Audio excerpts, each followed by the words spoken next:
La noche cae sobre Israel como una maldición que nadie quiere nombrar. Las estrellas están ahí, pero nadie las mira. El cielo existe, pero nadie lo invoca. Las calles de Samaria huelen a incienso pagano, a carne quemada en los altares de Baal, a un pueblo que ha aprendido a celebrar sin recordar a quién le debe su vida. Los mercados cerraron hace horas. Los niños ya duermen. Y en los montes que rodean la ciudad, el humo de los rituales prohibidos sube despacio hacia un cielo que hace tiempo dejó de escuchar. En un rincón de la ciudad, lejos del ruido de los mercados y del humo de los templos falsos, hay una casa pequeña con una lámpara encendida, y un hombre sentado en el suelo, con las manos sobre las rodillas y los ojos fijos en la puerta vacía. No está esperando a un enemigo. No está meditando sobre una visión. No está preparando el sermón de la próxima semana. Está esperando a una mujer que no va a volver esta noche, que quizás no va a volver nunca. Su nombre es Oseas, y su corazón está roto. Pero lo que él todavía no sabe, lo que le tomará años entender en toda su profundidad, es que ese corazón roto no es un accidente, no es mala suerte, no es el resultado de una decisión equivocada que cometió por ingenuidad. Es un mensaje, el mensaje más poderoso que Yahweh ha querido enviarle a su pueblo en toda una generación. Y para entender ese mensaje hay que empezar desde el principio. Esta es la historia del profeta que recibió el mandato más extraño, más doloroso y más poderoso que Yahweh Creador haya dado antes a profeta alguno. Esta es la historia de un amor que no debería existir, y que por eso mismo lo explica todo. Corría el siglo VIII antes del Mesías y Yahushua y el reino de Israel vivía una contradicción que pocos se atrevían a señalar en voz alta. Por fuera, todo parecía bien. El reinado de Jeroboam II había traído prosperidad al norte del país. Los mercados rebosaban de mercancías. Los graneros estaban llenos, las ciudades habían crecido, y los comerciantes viajaban seguros por los caminos. Para el ojo que solo mira la superficie, Israel estaba en su mejor momento histórico. Había comida, había comercio, había una estabilidad política que hacía décadas no se sentía en esa tierra. Pero debajo de esa prosperidad superficial, algo estaba muriendo lentamente. El pueblo había adoptado los dioses de las naciones vecinas, con la naturalidad descuidada de quien adopta una costumbre extranjera, sin pensar en lo que está dejando atrás. En los montes altos y bajo los árboles frondosos se levantaban altares a Baal, el dios de la tormenta y la fertilidad. Las ceremonias incluían rituales que la ley de Moisés jamás habría tolerado. Y lo más grave de todo, los sacerdotes lo sabían, lo veían y callaban. Porque callar era más cómodo que enfrentarse a un sistema que les daba su lugar y su sustento. La justicia había sido corrompida desde adentro. Los jueces vendían sus veredictos al mejor postor sin ningún pudor. Los ricos acumulaban tierras que pertenecían a familias pobres, aprovechándose de vacíos legales que nadie tenía interés en cerrar. Las viudas clamaban en los portales sin que nadie se detuviera a escucharlas. Los huérfanos crecían sin protección en las calles de ciudades que se proclamaban bendecidas por Yahweh Elohim, y el pueblo anestesiado por la abundancia había dejado de notar la diferencia entre lo puro y lo profano, entre la real adoración y el ritual vacío que solo sirve para calmar la conciencia. Los profetas que se atrevían a hablar eran silenciados, ridiculizados o simplemente ignorados con la indiferencia, que es peor que el rechazo. Amós había predicado en Betel y lo habían expulsado como a un perturbador del orden. Isaías predicaba en el sur, en Judá, pero su voz llegaba débil y distorsionada hasta el norte. Yahweh Todopoderoso necesitaba una voz en Israel. Una voz que no viniera de un libro ni de una visión distante, sino de la experiencia más cruda y más humana que existe. Necesitaba a alguien que hablara desde adentro del dolor, no desde la comodidad de quien observa, sino desde la herida de quien ha vivido en carne propia, lo que significa amar sin ser correspondido. Y en ese momento, en esa ciudad, en esa generación perdida, Yahweh Todopoderoso puso sus ojos sobre un hombre llamado Oseas. Hijo de Beeri. No era un guerrero, no era un rey. No tenía conexiones políticas ni riquezas que le dieran autoridad en los círculos del poder. Era un hombre común, de familia honrada, con el corazón en el lugar correcto y la disposición de obedecer aunque no entendiera completamente a dónde lo llevaría esa obediencia. Yahweh Creador eligió a ese hombre para pronunciar con su propia vida el sermón más largo y más doloroso de toda la historia profética de Israel. Su historia comenzó con una orden que ningún profeta antes había recibido, y que ninguno hubiera querido recibir. Era de madrugada, cuando Oseas escuchó la voz por primera vez en esa noche particular, de una manera que no fue como un sueño difuso que se disuelve al despertar, ni como una imagen simbólica que requería interpretación experta. Fue una instrucción clara, directa, sin posibilidad de malentendido, pronunciada en el silencio más absoluto de la noche, mientras él permanecía despierto, con esa inquietud que a veces precede a los grandes cambios, sin que uno sepa todavía por qué no puede dormir. Oseas estaba sentado en su cuarto cuando sintió el peso de esa presencia que reconocía desde joven. La misma que lo había llamado años atrás al ministerio profético. La misma que lo había guiado en sus primeros mensajes al pueblo. Pero esta vez, había algo diferente en la calidad del silencio que la precedía. Algo más pesado. Algo que hacía que el aire mismo pareciera cargado de lo que estaba a punto de decirse. Oseas, dijo la voz. Y él respondió como siempre había respondido. Aquí estoy, soberano. Entonces vino la instrucción que cambiaría todo.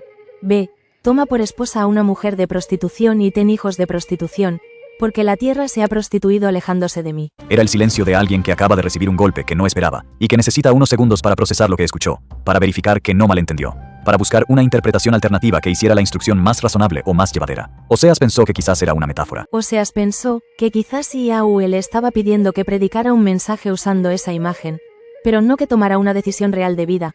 Pero la voz no dejaba espacio para reinterpretaciones cómodas. Soberano, dijo finalmente Oseas, con la voz de quien habla en la oscuridad, sin saber bien si las palabras van a algún lado. ¿Me estás pidiendo lo que creo que me estás pidiendo? Y la respuesta fue directa y sin adornos. Te pido exactamente lo que escuchaste. Oseas tardó un momento antes de hacer la siguiente pregunta, la que todos haríamos en su lugar. ¿Casarme con una mujer conocida por todos? Una mujer que el pueblo señala con el dedo en el mercado, ¿por qué soberano? ¿Qué mensaje puede venir de algo así? Y Yahweh le explicó con una paciencia que contenía siglos de dolor. Porque tú vas a hacer con tu vida lo que yo he hecho con la mía desde que Israel nació como pueblo. Vas a amar a alguien que no te merece. Vas a comprometerte con alguien que te va a traicionar. Y cuando lo haga, cuando sientas ese dolor que no tiene nombre, vas a entender al fin lo que yo siento cada vez que mi pueblo corre detrás de falsos poderosos. Oseas escuchó eso y sintió el peso de lo que se le estaba pidiendo. Soberano, duele solo pensarlo. Y respondió nuestro todopoderoso creador. Con la honestidad de alguien que no tiene interés en disminuir lo que va a costar. Lo sé. Así duele aquí adentro desde hace generaciones. La conversación continuó en la oscuridad. Oseas preguntó qué pasaría si ella lo abandonaba. Dijo que entonces sabría exactamente cómo se sentía él. Preguntó si el pueblo lo rechazaría por eso, si un profeta con semejante mujer en su casa perdería toda credibilidad. Le dijo que los que buscan excusas para no escuchar siempre van a encontrar una, que no predicara para ellos, sino para los que todavía tenían el corazón capaz de romperse, y que para esos su historia hablaría más fuerte que 1000 sermones perfectamente estructurados. Al amanecer, Oseas se levantó. No con entusiasmo sobrenatural, ni con la ligereza de quien recibió una noticia alegre. Se levantó con la resolución tranquila y pesada de quien ha decidido obedecer, aunque no entienda completamente a dónde lo lleva esa obediencia, aunque sepa que el camino va a costar más de lo que puede calcular esta mañana. Y fue a buscar a Gomer, hija de Diblaim. Lo que Yahweh le estaba pidiendo a Oseas no era simplemente un acto de humillación pública. Ni una prueba de obediencia diseñada para demostrar su devoción. Era una estrategia que solo tiene sentido si entendemos cómo funcionaba la mente del pueblo hebreo. Pueblo este para quien la historia era y es espiritual. Y lo que pasa en la vida real es inseparable a lo que Yahweh quiere decir. No había división entre lo puro, lo espiritual y lo cotidiano. Y a eso estamos llamados todos en la tierra. El llamado es a ubicarnos en un solo espíritu, en un solo nombre, dado para la salvación de la humanidad. Yahweh mediante el Hijo, Yahushua HaMashiach. Yahweh es salvación. Hoy, cada evento, cada gesto, cada familia debe ser un mensaje de Yahweh. Como era en el pueblo hebreo. Si él así lo disponía. Los profetas no solo hablaban, actuaban. Isaías caminó desnudo por las calles de Jerusalén durante 3 años para anunciar el cautiverio de Egipto. Jeremías llevó un yugo sobre sus hombros para ilustrar la servidumbre que vendría. Ezequiel cocinó su comida sobre estiércol para mostrar la inmundicia del exilio. Y Yahweh usaba la vida entera del profeta como un escenario donde representar la realidad espiritual de la nación. Y con Oseas, el escenario era el más íntimo y el más doloroso posible. El matrimonio. Israel rompió el contrato de matrimonio. Incumplió la Torá. Había traicionado una promesa de amor. Había abandonado a su esposo divino para correr detrás de amantes que no la merecían ni podían darle lo que necesitaba. La elección de Gomer no fue un error ni una permisividad de Yahweh creador como invitando ahora a la prostitución literal. Era más bien por la prostitución espiritual que traía al pueblo. Fue el casting perfecto para un drama que el cielo necesitaba que la tierra presenciara. No eligió a Oseas porque fuera el más fuerte ni el más preparado. Lo eligió porque era capaz de amar de verdad. Y solo alguien capaz de amar de verdad puede sufrir de verdad. Y solo alguien que sufre de verdad puede hablar de ese dolor con la autoridad que convierte palabras en fuego, que hace que un mensaje no solo entre por los oídos, sino que se instale en el pecho y no salga fácilmente. Hay momentos en que nos pide algo que no tiene ninguna lógica humana, que va en contra de toda convención y toda expectativa razonable. Pero lo que parece un error a los ojos del mundo puede ser el mensaje más poderoso que necesita enviar en ese momento preciso. Oseas no obedeció porque entendió, obedeció porque confiaba. Y esa es siempre la secuencia correcta. Primero el paso, después la revelación de a dónde lleva ese paso. Necesitaba a alguien que hablara desde adentro del dolor, no desde la comodidad de quien observa, sino desde la herida de quien ha vivido en carne propia, lo que significa amar sin ser correspondido. Y en ese momento, en esa ciudad, en esa generación perdida, puso sus ojos sobre un hombre llamado Oseas, hijo de Beeri. No era un guerrero, no era un rey, no tenía conexiones políticas ni riquezas que le dieran autoridad en los círculos del poder. Era un hombre común, de familia honrada, con el corazón en el lugar correcto y la disposición de obedecer aunque no entendiera completamente a dónde lo llevaría esa obediencia. Y eligió a ese hombre para pronunciar, con su propia vida, el sermón más largo y más doloroso de toda la historia profética de Israel. Su historia comenzó con una orden que ningún profeta antes había recibido, y que ninguno hubiera querido recibir. El día de la boda fue sencillo hasta el punto de resultar austero, sin las grandes celebraciones que eran costumbre entre las familias de bien, sin música que durara hasta el amanecer, sin banquetes que se extendieran por varios días. Solo las palabras necesarias, los testigos requeridos, y 2 personas paradas una frente a la otra, con historias muy diferentes, y un futuro que ninguno de los dos podía predecir con certeza. Los vecinos habían comenzado a murmurar desde que se supo la noticia, porque las ciudades pequeñas no tienen secretos, y la decisión de Oseas había circulado por los mercados y los pozos, con la velocidad que tienen las noticias que no se pueden creer del todo. Decían que el profeta se había vuelto loco, no podía tomar semejante decisión. Que algo había fallado en él o en su relación espiritual con Yahweh o ambas cosas. Pero Gomer era la más confundida de todos los que rodeaban esa situación. Acostumbrada a ser utilizada, a ser valorada por lo que podía dar y no por lo que era, el comportamiento de Oseas le resultaba completamente extraño, casi inquietante. Él la miraba de una manera que ella no sabía cómo interpretar, porque nunca antes la habían mirado así, con esa calma sin deseo urgente, con esa atención sin agenda oculta. Una noche, cuando ya llevaban semanas casados, Gomer se lo preguntó directamente. ¿Por qué me miras así?, dijo. Y él respondió con una pregunta. ¿Cómo te miro? Y ella, después de un momento, dijo lo que realmente quería decir. Como si valiera algo. Como si yo fuera alguien. Y Oseas le dijo con la simplicidad de quien dice una verdad que no necesita adornos. Eres alguien. Eres mi esposa. Ella respondió que los dos sabían lo que ella era, y él le dijo que los dos sabían lo que ella era antes, y que eso no era lo mismo que lo que era ahora, que para todos en esa ciudad quizás seguía siendo lo mismo de siempre, pero que para él no, y que esa era su casa y no la de ellos. Gomer no supo qué hacer con eso. Había aprendido a recibir deseos, dinero, promesas vacías que se evaporaban en cuanto la necesidad inmediata del otro quedaba satisfecha, pero no sabía qué hacer con el respeto. No tenía un lugar en su interior donde colocarlo porque nunca antes había necesitado ese lugar. Le generaba una incomodidad que ella misma no podía explicar. Esa sensación extraña de quien recibe algo que siempre quiso, pero que no sabe cómo sostener porque nunca entrenó los músculos para eso. Una noche le preguntó por qué se había casado con ella, y le pidió que no le diera la respuesta religiosa, sino la verdad. Y Oseas le dijo que la respuesta religiosa era la verdad. Que Yahweh le había dicho que lo hiciera. Ella preguntó si simplemente obedeció sin cuestionarlo, y él admitió que lo cuestionó mucho, pero que al final entendió que había algo más grande que su comodidad en juego. ¿Y si te arrepientes?, dijo Gomer. Y él respondió que ya se había arrepentido de muchas cosas en su vida. Pero que de obedecer a Yahweh, nunca. Tuvieron hijos. El primero, un varón. Llegó en medio de la alegría contenida de Oseas y la sorpresa de Gomer, que nunca había imaginado que su vida pudiera incluir esta clase de normalidad doméstica, esta rutina de comidas compartidas y noches tranquilas, y un hombre que volvía a casa. Pero Yahweh intervino incluso en el nombre. Porque en esa historia, nada estaba separado del mensaje. Llámalo Jezreel, dijo la voz, en memoria de la sangre que fue derramada en ese valle. Porque pronto castigaré la casa de Jehú, y haré cesar el reino de la casa de Israel. Un nombre pesado para un niño tan pequeño. Sin embargo, eso nos constata la importancia que los nombres hebreos tienen para nuestro Creador. Y Oseas lo sabía. Luego nació una niña, y la instrucción volvió. Llámala Lo Ruhama, no compadecida. Porque ya no tendría Yahweh más misericordia de la casa de Israel para perdonar. Y cuando llegó el tercero, el nombre fue el más duro de todos. Lo Ami, no mi pueblo. Porque vosotros no sois mi pueblo, y yo no seré vuestro poderoso. Oseas pronunció ese nombre con los ojos cerrados. Y Gomer, que estaba en la cama después del parto, lo escuchó y guardó silencio con una expresión que Oseas no supo del todo cómo leer. Los nombres de esos hijos no eran una crueldad ni una carga innecesaria impuesta sobre criaturas inocentes. En la cultura hebrea, el nombre no era solo una etiqueta para identificar a alguien en el mercado. El nombre definía la esencia, el destino, la condición espiritual de quien lo llevaba. Poner un nombre era un acto profético. Era declarar algo sobre la realidad de esa persona desde el momento en que entraba al mundo. Jezreel era el nombre de un valle donde se había derramado sangre inocente, la memoria de un pecado no saldado, la advertencia de que las consecuencias del pasado todavía estaban pendientes y no habían sido pagadas. Lo Ruhama era la declaración más aterradora de todas. Porque en Israel la misericordia de Yahweh era el fundamento de todo. El escudo que protegía al pueblo cuando merecía juicio. Y ese nombre decía que el escudo se estaba retirando.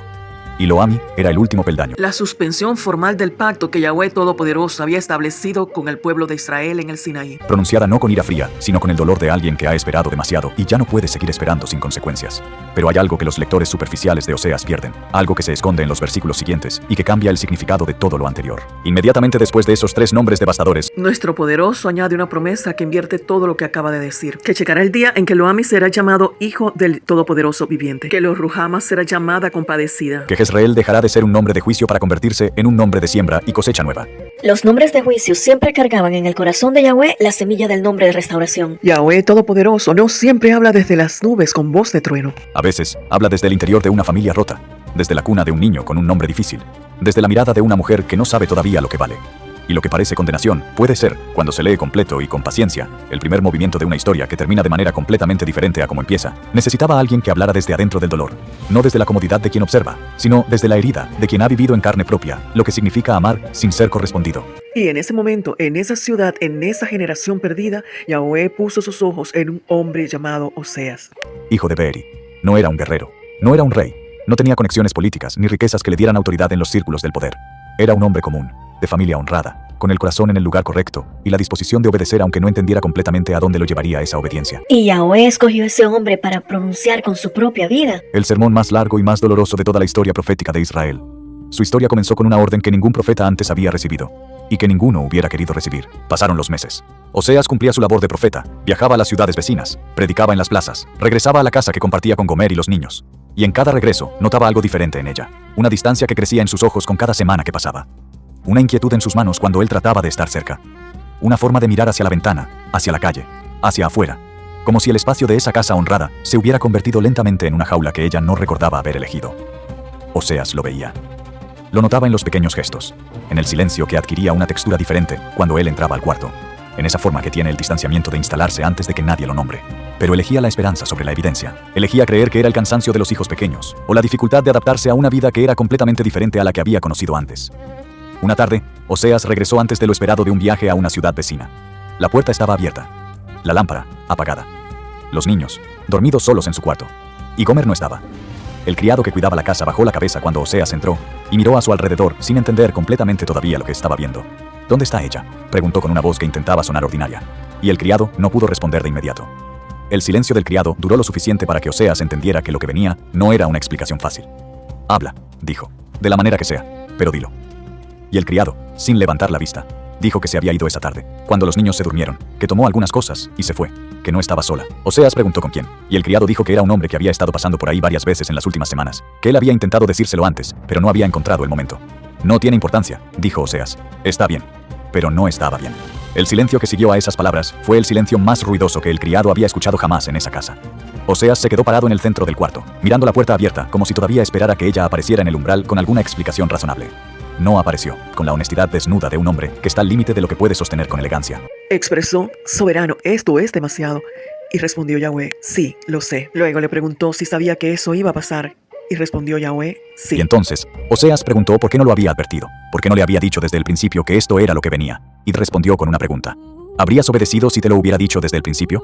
Y Oseas guardó silencio, porque sabía que la respuesta honesta era que no lo sabía, y que quizás no. Y Yahweh dijo: «Yo sí lo sé, y por eso no te lo dije». Hay cosas que solo se pueden aprender viviéndolas. No hay atajo para este conocimiento. Oseas le dijo que le dolía de una manera para la que no tenía palabras. Dijo algo que Oseas tardaría mucho tiempo en terminar de entender. «Ahora ya sabes. Ahora sabes exactamente lo que yo siento cada vez que Israel me abandona». Cada vez que un pueblo que recibió todo de mí corre detrás de poderosos supuestos que no le pueden dar nada. Eso que sientes tú ahora mismo, eso que no tiene nombre todavía en tu idioma, eso es lo que siento yo, cada día, desde hace generaciones. Oseas le preguntó cómo se soportaba eso. Y Yahweh Todopoderoso como respuesta hizo una distinción. Que se instaló en el corazón del profeta y nunca se fue. No lo soporto, lo cargo. Y en ello hay una diferencia. Lo que se soporta se aguanta con los dientes apretados hasta que pasa. Lo que se carga se lleva contigo y se convierte en parte de lo que eres. Yo no estoy aguantando a Israel, lo estoy cargando. Oseas no durmió esa noche. Se quedó despierto hasta que el amanecer empezó a pintar el cielo de ese gris frío que precede a la luz del día, sentado junto a la lámpara que había encendido para esperar a alguien que no volvió. La traición de Gomer no fue un accidente narrativo, ni un giro dramático añadido para hacer la historia más interesante. Fue el núcleo de todo este mensaje que Yahweh quería enviar a través de la vida de este profeta. Porque para entenderlo hay que recordar el contexto del pacto. Cuando nuestro poderoso sacó a Israel de Egipto, no lo hizo como un empresario que contrata trabajadores. Lo hizo como un enamorado que va a buscar a su amada. El rescate de Egipto está descrito con el lenguaje del amor, de la elección, de la promesa exclusiva. Y en el Sinaí, cuando se pronunciaron los mandamientos, lo que se estaba formalizando era esencialmente un matrimonio. Cuando Israel adoraba a Baal, no estaba simplemente rompiendo una regla, estaba siendo infiel a su esposo. Eso le daba a las palabras de Oseas una autoridad que ningún otro profeta podía reclamar en esa generación. Porque hay una diferencia fundamental entre el hombre espiritual que estudia el dolor desde afuera y el testigo que lo ha sobrevivido desde adentro. El primero puede explicar con precisión académica las dimensiones de una herida, pero el segundo puede contagiar la certeza de que se sobrevive a ella. Oseas podría haberse divorciado. La ley lo permitía. Podría haberse lavado las manos y declarar públicamente que él había cumplido su parte y que la responsabilidad era completamente de ella. Podría haber convertido su dolor en resentimiento y su resentimiento en distancia, que es el camino más fácil y el más comprensible cuando alguien nos ha hecho lo que Gomer le hizo a él. Pero eligió quedarse en el dolor en lugar de escapar de él. Y esa pequeña y devastadora elección de no cerrar el corazón fue lo que lo convirtió en el profeta más íntimo que Israel jamás tuvo. El pecado no solo daña a quien lo comete, daña al que ama. Y el Todopoderoso habla con una intensidad que apenas podemos imaginar. Cada vez que nos alejamos de él, no estamos simplemente rompiendo una regla. Estamos rompiendo el corazón de alguien que apostó todo por nosotros. Mientras vivía su propio dolor en el silencio de esa casa con la puerta que Gomer había dejado abierta, Oseas no dejó de predicar. Al contrario, sus palabras habían adquirido un filo que antes no tenían, una densidad diferente. Como el metal que se fortalece cuando pasa por el fuego en lugar de deformarse.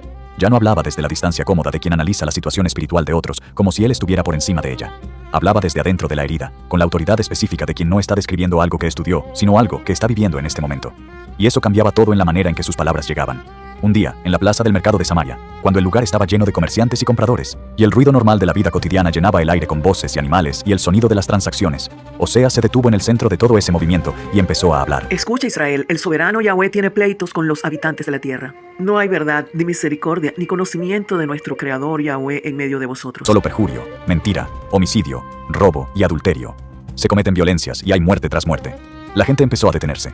Algunos con curiosidad genuina, algunos con la incomodidad de quien reconoce algo que preferiría no reconocer, algunos simplemente porque un hombre hablando en el centro de la plaza detiene naturalmente el flujo de la gente que pasa. Un comerciante le preguntó a su vecino quién era ese, y el vecino dijo que era Oseas, el profeta, el que se casó con Gomer. Y el primer comerciante dijo, con una sonrisa que era en realidad una manera de no tener que tomar en serio lo que escuchaba: ¿y ese nos va a hablar de moral a nosotros? Que arregle primero su casa.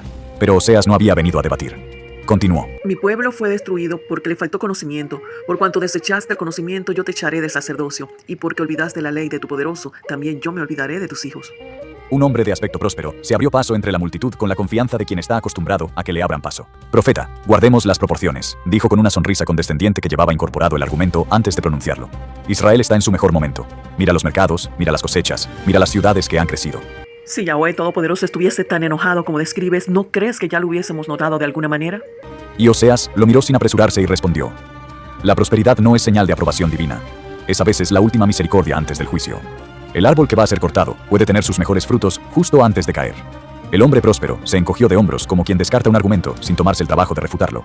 Pero algo en su gesto dejaba ver que la respuesta lo había incomodado más de lo que quería mostrar. En pocos años, continuó Oseas, el rey de Asiria vendrá y llevará a este pueblo al cautiverio. Tus mercados estarán vacíos, tus ciudades en ruinas, tus hijos en tierra extranjera. Y cuando eso pase, nadie podrá decir que no supo. La multitud se inquietó de maneras diferentes. Algunos se alejaron con la velocidad de quien prefiere no escuchar lo que no puede refutar.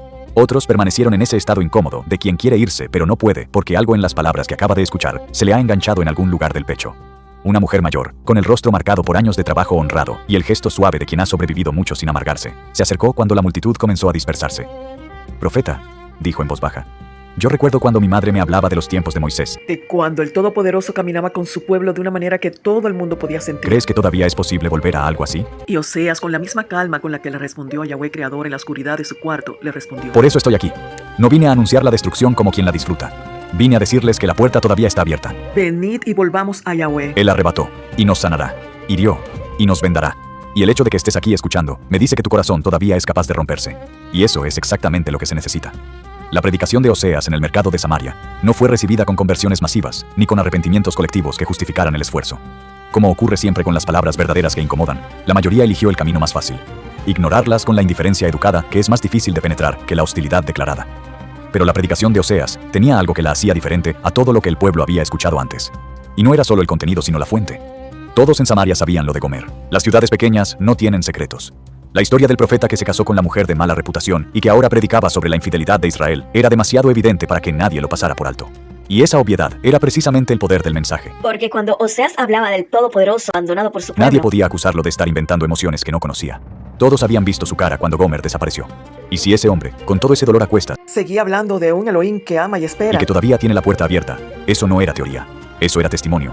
La credibilidad de un mensaje no está en la elocuencia del mensajero, sino en si el mensajero ha pagado el precio de lo que proclama. El mundo siempre necesitará menos predicadores perfectos y más testigos honestos. Menos personas que tengan todas las respuestas y más personas que hayan sobrevivido las preguntas más difíciles y puedan decir: Yo estuve allí, y Yahweh Todopoderoso estuvo allí conmigo. podría haber convertido su dolor en resentimiento y su resentimiento en distancia, que es el camino más fácil y el más comprensible cuando alguien nos ha hecho lo que Gomer le hizo a él. Pero eligió quedarse en el dolor en lugar de escapar de él. Y esa pequeña y devastadora elección de no cerrar el corazón fue lo que lo convirtió en el profeta más íntimo que Israel jamás tuvo. El pecado no solo daña a quien lo comete, daña al que ama. Y nuestro Creador Yahweh ama con una intensidad que pocos podemos imaginar. Cada vez que nos alejamos de él, no estamos simplemente rompiendo una regla. Estamos rompiendo el corazón de alguien que apostó todo por nosotros. Los meses se convirtieron en años. La historia de Gomer fue llegando por partes, como llegan siempre las historias de caída, filtradas por los mercados y los pozos y las conversaciones a media voz que se detienen cuando uno se acerca.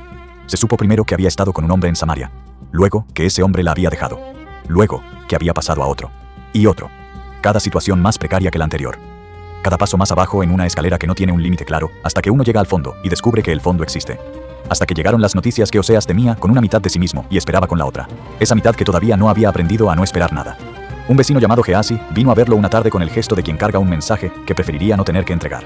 Oseas, dijo, necesito decirte algo y no sé cómo empezar. Y Oseas le dijo que empezara por el principio y terminara por el final. Gomer está en el mercado de esclavos de Samaria. La van a vender mañana al amanecer. Oseas no respondió de inmediato. Cerró los ojos. Los volvió a abrir. Preguntó si estaba bien, y Gehazi dijo que físicamente estaba viva, pero que no se parecía mucho a la mujer que él había conocido. Esa noche, en el silencio de la casa, Oseas habló con Yahweh con la voz de alguien que ya no tiene energía para los preámbulos. ¿sabes lo que me acaban de decir? Dijo que sí. Y Oseas preguntó qué quería que hiciera. Y entonces vino la instrucción que cerró el círculo de todo lo que había comenzado años atrás. Ve, ámala otra vez. Aunque haya amado a otros y haya cometido adulterio, ve y ámala. Así como yo amo a los hijos de Israel, aunque se hayan vuelto a dioses ajenos. Oseas tardó un momento. Ir a buscarla. Comprarla en el mercado como si fuera ganado. Hijo, ve a buscarla. Paga lo que haya que pagar. Y tráela a casa. Y Oseas preguntó si el pueblo hablaría, y le recordó que el pueblo llevaba años hablando, y que eso no lo había detenido antes. Y preguntó qué pasaría si ella volvía a irse. Dijo que esa pregunta no le correspondía a él responderla, que su parte era ir, y que la de ella era quedarse, y que la suya era hacer que ambas fueran posibles. Al amanecer, Oseas fue al mercado. El lugar olía a polvo y a animal, y a humanidad en sus peores condiciones. Ese olor específico de los lugares donde la dignidad humana se cotiza en monedas y se negocia con la misma rutina con que se negocia el ganado. Entre los gritos de los vendedores, y el movimiento de la gente, y las telas, y las especias, había también personas, algunas con la mirada vacía de quien ya no espera nada de nadie, algunas con los ojos bajos como si pudieran volverse invisibles si no miraban, y entre ellas, Gomer. Oseas la reconoció antes de que ella lo viera. El tiempo no había sido amable, pero debajo de todo lo que el tiempo y las decisiones y las circunstancias habían hecho, seguía siendo ella. Y cuando sus miradas se encontraron, Gomer reaccionó como un animal acorralado, buscando con los ojos hacia dónde moverse, como si todavía hubiera alguna opción de escape en ese lugar. No te muevas, dijo Oseas, no con dureza, con calma. ¿Qué haces aquí?, dijo ella. Lo que tendría que haber hecho hace tiempo, dijo él, y negoció con el vendedor y pagó 15 monedas de plata y una medida y media de cebada, y cuando el vendedor la soltó y Oseas tomó su mano, ella se quedó paralizada, sin saber bien qué estaba ocurriendo. ¿Por qué?, preguntó en voz muy baja, cuando empezaron a caminar. Casi un susurro, y él dijo, porque así funciona esto.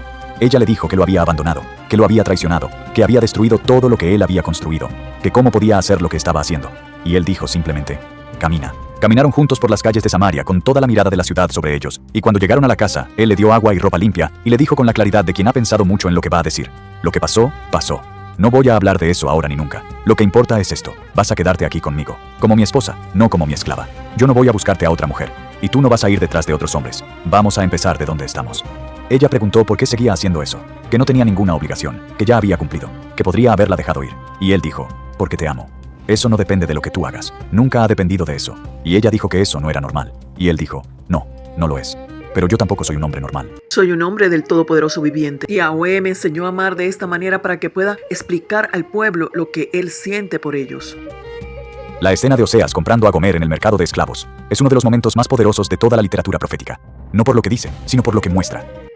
Porque en esa historia están presentes todos los elementos que definen la misericordia divina en su forma más pura y desconcertante. La iniciativa fue completamente de Oseas. Gomer no fue a buscarlo, no mandó un mensaje pidiendo rescate. Estaba en el mercado porque había llegado al fondo, no porque hubiera decidido volver.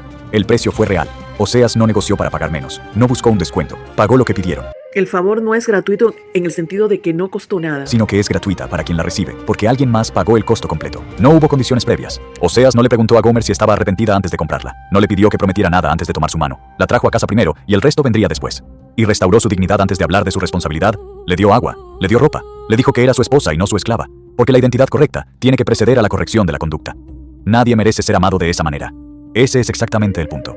Si merecemos el favor que recibimos, entonces no es favor, es pago. El favor, por definición, excede lo que merecemos. Va más lejos de lo que merecemos. Llega a lugares a donde no merecemos que llegue. El mundo siempre necesitará menos predicadores perfectos y más testigos honestos. Menos personas que tengan todas las respuestas y más personas que hayan sobrevivido las preguntas más difíciles. Con Gomer de regreso en la casa, algo cambió en la predicación de Oseas. No porque el dolor hubiera desaparecido, ni porque todo se hubiera resuelto con facilidad, porque el regreso de Gomer no fue el final de las dificultades, sino el comienzo de una etapa diferente que tenía sus propias complejidades. Sino porque ahora Oseas había experimentado en carne propia lo que significa perdonar sin merecimiento, lo que significa traer de vuelta a quien te dejó, lo que significa pagar un precio que el otro no puede pagar y no pedirle que te lo devuelva. Y eso le dio a sus palabras una dimensión que antes no tenían, una profundidad que solo puede venir de haber vivido lo que se proclama. Un día, en el pórtico de la sinagoga donde los ancianos se reunían a discutir la ley, un grupo lo esperaba con preguntas que llevaban incorporado el juicio antes de pronunciarse. Le dijeron que todos sabían lo de Gomer, que habían visto a Oseas en el mercado de esclavos, y le preguntaron si no creía que eso mandaba una señal equivocada al pueblo, que la infidelidad tenía consecuencias mínimas si siempre hay alguien que te rescata. Oseas los miró y respondió con la paciencia de quien ya no tiene energía para la defensa, pero sí para la claridad. Al contrario, dijo. La infidelidad tuvo todas las consecuencias. Gomer las vivió todas. El punto no es que las consecuencias no existan. El punto es que el amor puede elegir pagar el costo de esas consecuencias para restaurar lo que se rompió. Ellos le dijeron que la ley de Moisés le permitía el divorcio en ese caso. Y él respondió que la ley permite muchas cosas que el amor elige no hacer. Le preguntaron qué mensaje les mandaba al pueblo con eso, y él dijo: El mensaje que el Todopoderoso quiere que el pueblo escuche es que a pesar de que ha hecho todo lo que hizo, Él está dispuesto a restaurar lo que se rompió si el pueblo está dispuesto a volver. Luego, en la plaza, Oseas habló con una voz que ya no solo nacía del estudio de los textos, sino de las entrañas de su propia historia. Y dijo palabras que los que las escucharon no olvidaron fácilmente. Por eso, he aquí que yo la atraigo y la llevaré al desierto, y hablaré a su corazón. Y ella cantará allí como en los tiempos de su juventud, como en el día de su subida de la tierra de Egipto. Un joven en la multitud preguntó qué significaba eso de llevarla al desierto, y Oseas le explicó que el desierto es el lugar donde se quita todo lo que distrae, donde no hay mercados, ni ídolos, ni alternativas tentadoras. Donde cada uno está con su creador y nadie más. Y que en ese silencio Yahweh habla al corazón de una forma que no puede escucharse en el ruido de la ciudad. ¿Y si Israel no quiere ir al desierto?, preguntó el joven. Y Oseas dijo que exactamente eso era lo que decía el verso, que Yahweh la llevaría, No la empujaría. Sino que la atraería con cuerdas de amor, con lazos de misericordia. porque Yahweh no destruye para castigar, sino que permite el desierto para restaurar. El joven preguntó cómo podía creer eso todavía, después de todo lo que le había pasado. Y Oseas respondió, porque lo viví desde adentro. Yo soy el desierto al que Gomer fue llevada. Y en ese desierto, lejos de todo lo que la distraía, algo comenzó a cambiar en ella, no de un día para otro, pero comenzó.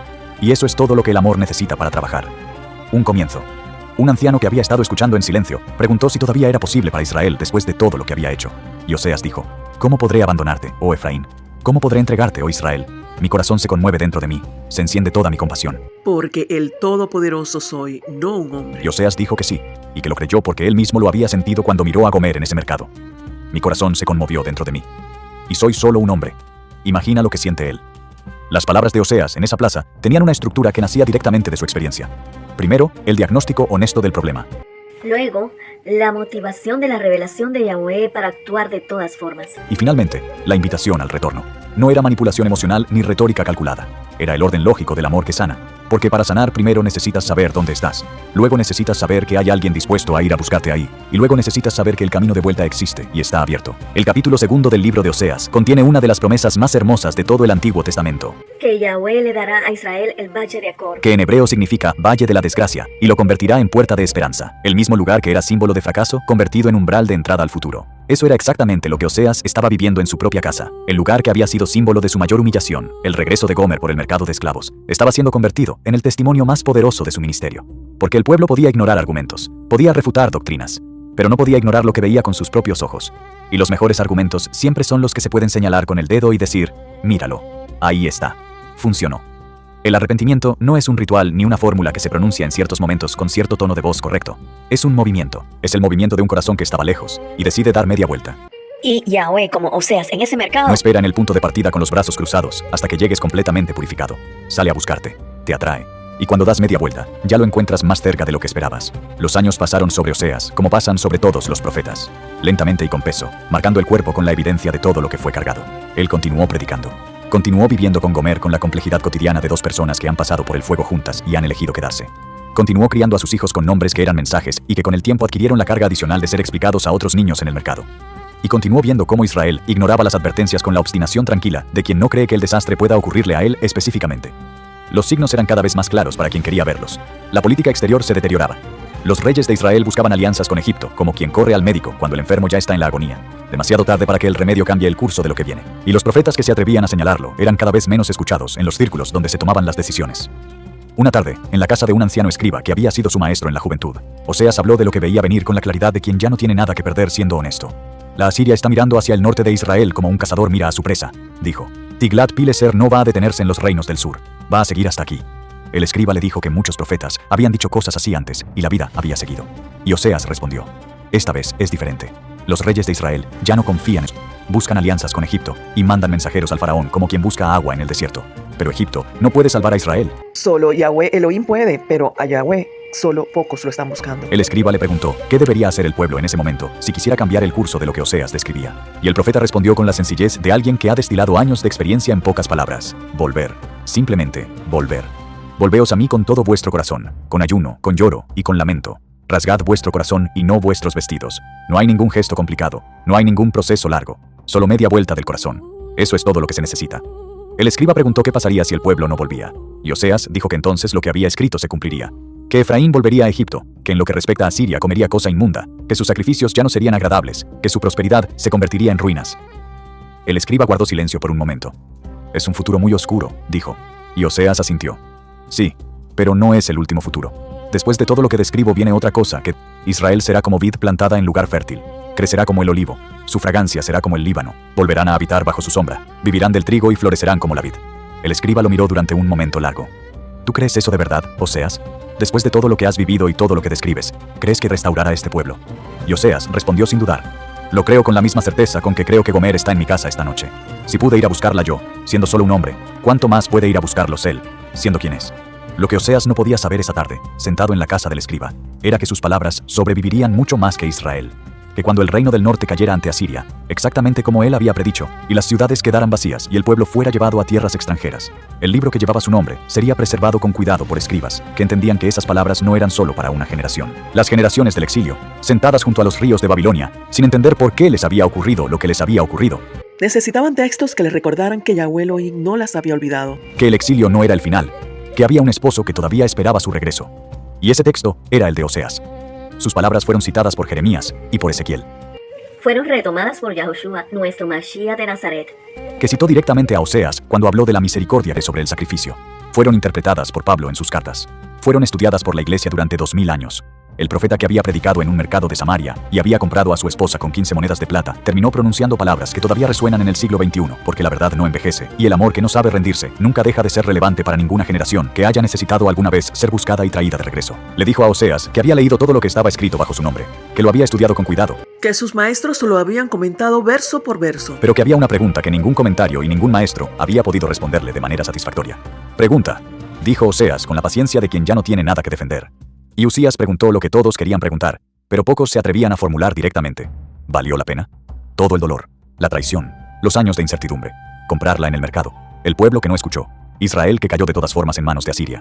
Después de todo eso, ¿valió la pena? Oseas no respondió de inmediato. Miró hacia adentro de la casa, donde Gomer se movía con los movimientos lentos y domésticos de la vejez. Esos movimientos que tienen la cualidad de lo cotidiano construido durante décadas. Luego miró al joven y le hizo a su vez una pregunta. ¿Por qué estás aquí, Usías? ¿Por qué viajaste desde Betel hasta esta casa? Y el joven respondió que porque lo que estaba escrito en ese libro había cambiado algo en él. Que cuando le echó la historia entendió al Todopoderoso de una manera que nunca había entendido en algún otro texto. Y Oseas le dijo, entonces ahí tienes parte de tu respuesta. Yo no sé cuántos hombres como tú han llegado a esa misma conclusión leyendo lo que viví. No los he contado, no los veo, pero tú estás aquí, y eso me dice que algo de lo que sufrí y escribí llegó a donde tenía que llegar. El joven insistió, pero el pueblo no volvió. Israel cayó, y Oseas respondió, las semillas no siempre germinan en el tiempo que uno espera, y un profeta no se mide por los resultados inmediatos de su ministerio. Se mide por ser fiel a lo que Yahweh le pidió. Yo fui fiel, en lo grande y en lo pequeño, en el mercado y en el púlpito. El resto no era mío. Entonces Usías preguntó lo que más le costaba preguntar. ¿Y Gomer? ¿Valió la pena amarla? Y Oseas se levantó despacio y llevó al joven hasta la puerta que daba al patio interior. Gomer estaba sentada al sol con un tejido en las manos, haciendo ese movimiento rítmico y tranquilo que tienen las personas que han encontrado la paz de lo cotidiano, después de mucho tiempo sin poder encontrarla. Levantó la vista cuando los vio llegar. Gomer, dijo Oseas, este es Usías. Ha venido a preguntarme si valió la pena. Ella miró al joven un momento. Luego miró a Oseas con la familiaridad de dos viejos que han sobrevivido juntos, algo que hubiera destruido a cualquier otro. Y le preguntó en voz baja, con la calma de quien hace esa pregunta, no por inseguridad, sino porque le gusta escuchar la respuesta. ¿Todavía me amas? Y Oseas respondió, más que cuando fui al mercado. Y cuando fui al mercado te amaba más de lo que cualquier hombre sensato debería amar a alguien que lo había dejado. Ella dijo que no merecía ninguna de las dos cosas. Y él dijo, ya lo sé, ese es exactamente el punto. El joven Usías observó esa escena en silencio. Y cuando se despidió al atardecer y emprendió el camino de regreso a Betel, llevaba en el pecho algo que ningún texto por sí solo puede dar. La certeza de haber visto el amor de Yahweh Creador con sus propios ojos. Encarnado en dos personas viejas en un patio con el sol de la tarde, con toda la historia que cargaban y toda la paz que habían encontrado al otro lado de ella. La historia de Oseas no termina con Israel, no termina con Gomer, no termina con el libro de los 14 capítulos que lleva su nombre y que los escribas preservaron con tanto cuidado a través de siglos de destrucción y reconstrucción y olvido y memoria. Termina contigo, porque si eres honesto, si te sientas un momento en el silencio de lo que realmente eres y eres completamente honesto, en algún punto de tu vida tú también has sido Gomer. Has recibido amor y no has sabido qué hacer con él, porque nadie te enseñó a recibirlo sin convertirlo en algo que eventualmente desaparece. Hemos tenido a Yahweh cerca, tan cerca que casi podríamos tocarlo. Y has elegido algo más brillante, más inmediato, más fácil de sostener con las manos, porque prometía dar más rápido lo que necesitabas en ese momento. Has construido una vida que parecía razonable desde afuera, y te has despertado un día en un lugar que no esperabas, preguntándote cómo llegaste ahí y si hay algún camino de vuelta que no requiera que lo tengas todo resuelto antes de dar el primer paso. Y sin embargo, Yahweh Todopoderoso sigue siendo Oseas. Sigue siendo el que va al mercado donde estás, al lugar específico y concreto donde terminaste, sin pedirte que te muevas a un lugar más presentable antes de que él llegue. Sigue siendo el que paga el precio que tú no puedes pagar, que agotaste todas las posibilidades de pagar, que hace tiempo dejaste de creer que alguien más estaría dispuesto a pagar por ti. Sigue siendo el que toma tu mano, sin preguntarte cuántas veces fallaste antes de llegar a ese punto, sin pedirte que le expliques la cronología completa de todas las decisiones que te trajeron hasta ahí. Sigue siendo el que te mira y dice, con la misma calma con que Oseas le habló a Gomer en esa casa después del mercado: ahora empezamos de donde estamos, no desde donde deberías estar, no desde donde prometiste que estarías, desde donde estás. El libro de Oseas termina con palabras que tienen más de 2600 años y que en cualquier lugar donde estés leyendo o escuchando esto, suenan exactamente igual que el primer día en que fueron pronunciadas.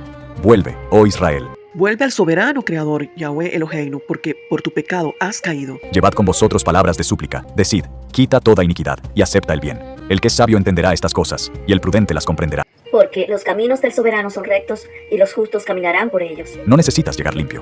No necesitas llegar con argumentos elaborados que justifiquen lo que hiciste o que expliquen por qué las circunstancias te llevaron hasta donde llegaste. No necesitas entender completamente todo lo que ocurrió Y tener resuelto cada cuestionamiento sobre nuestro Elohim creador, el dolor y la justicia. y por qué las cosas salieron como salieron. Solo necesitas dar media vuelta. Él ya está esperando. Como siempre ha estado. Como Oseas, esperó a Gomer con la lámpara encendida, mientras afuera la noche caía sobre Samaria, y el humo de los altares paganos subía hacia un cielo que parecía no escuchar, pero que estaba atento a cada detalle. Con el precio pagado, con el amor intacto, con la puerta abierta. El joven Usías observó esa escena en silencio. Y cuando se despidió al atardecer y emprendió el camino de regreso a Betel, llevaba en el pecho algo que ningún texto por sí solo puede dar. La certeza de haber visto el amor de Yahweh con sus propios ojos encarnado en dos personas viejas. En un patio con el sol de la tarde, con toda la historia que cargaban y toda la paz que habían encontrado al otro lado de ella.